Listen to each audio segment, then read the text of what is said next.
So tell me about the ghost, John. The ghost? The ghost. It was more like a shadow. And he came into my room on the wall, and his knees were level with his ears. Wait, how does that work? He was crouched down.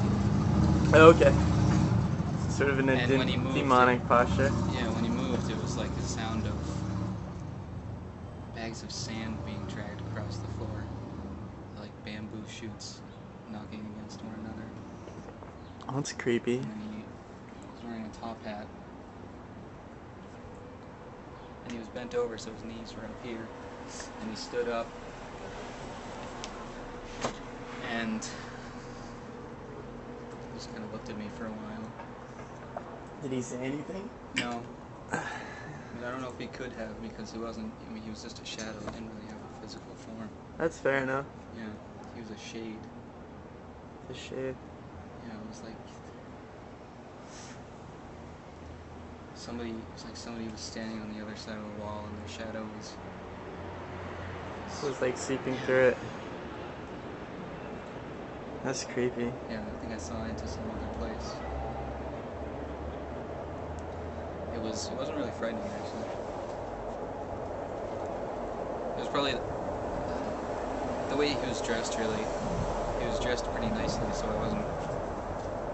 Yeah, he wasn't clanging chains around, he wasn't in a tattered prisoner's uniform or anything, so I wasn't really frightened. Like the stereotype. Yeah, he just looked like a really big... Like, if you see those photos from the 19th century of, like P.T. Barnum or somebody standing next to the biggest man in the world... Yeah.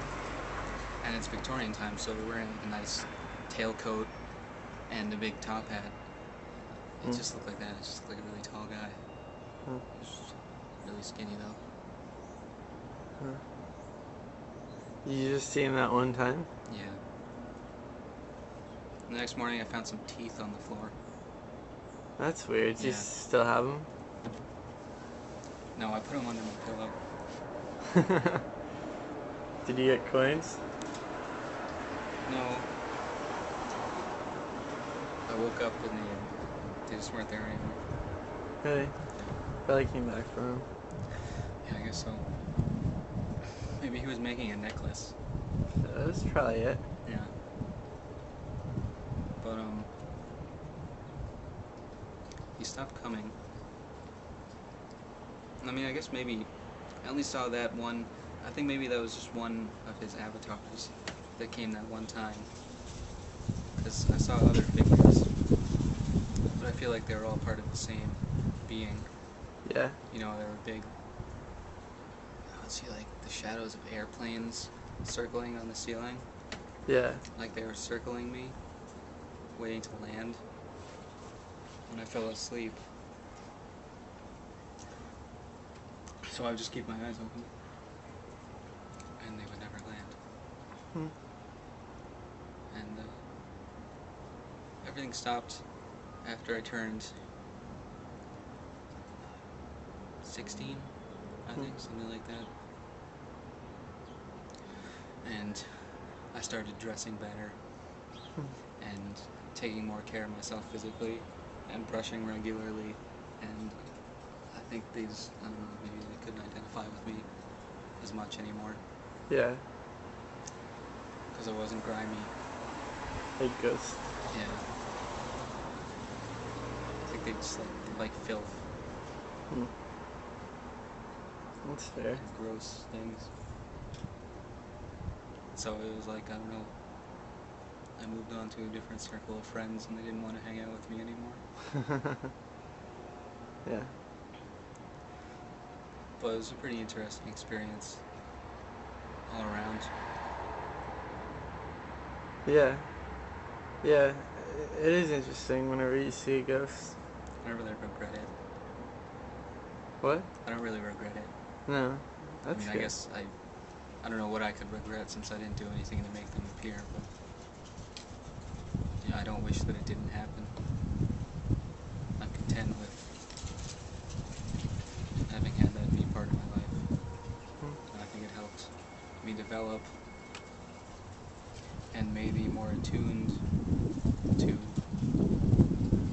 details and things that other people wouldn't normally look at or spend any real time thinking about. And not that that's gotten me anywhere, but I feel like it might be valuable sometime, eventually.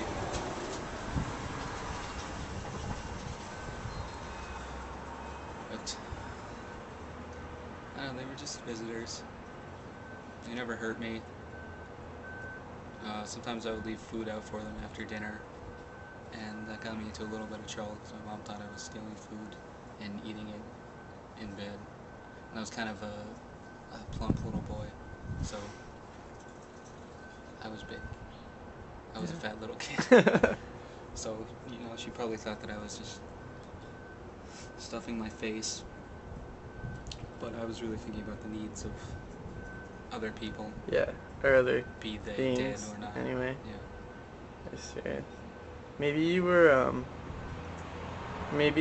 were seeing things that were on a different plane, but you can only see their shadows. So Yeah. instead of them being behind the wall, they were in front of the wall. No, I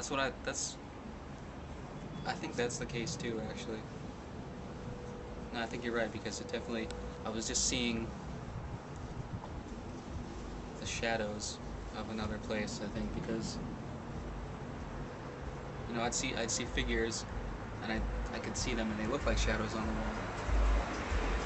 And then I could see them doing things, and I could see the shadows of the things around them, so I could, like, see them buying groceries. I could see the shadow of the cash register and the cashier pressing the buttons. I could see when they went to get their keys copied.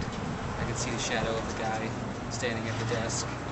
So they were just going about so, yeah, a relatively normal life. Maybe it was even just this world, but yeah. For some reason there was a bend or a crease yeah. in space, and it was like some other part of the world. Milwaukee, could have been Budapest. It was just refracting. Yeah. On that, for some reason, on it's that like one light wall refraction. in my Yeah. adolescent bedroom. But they never said anything, so I don't know if they understood me when I spoke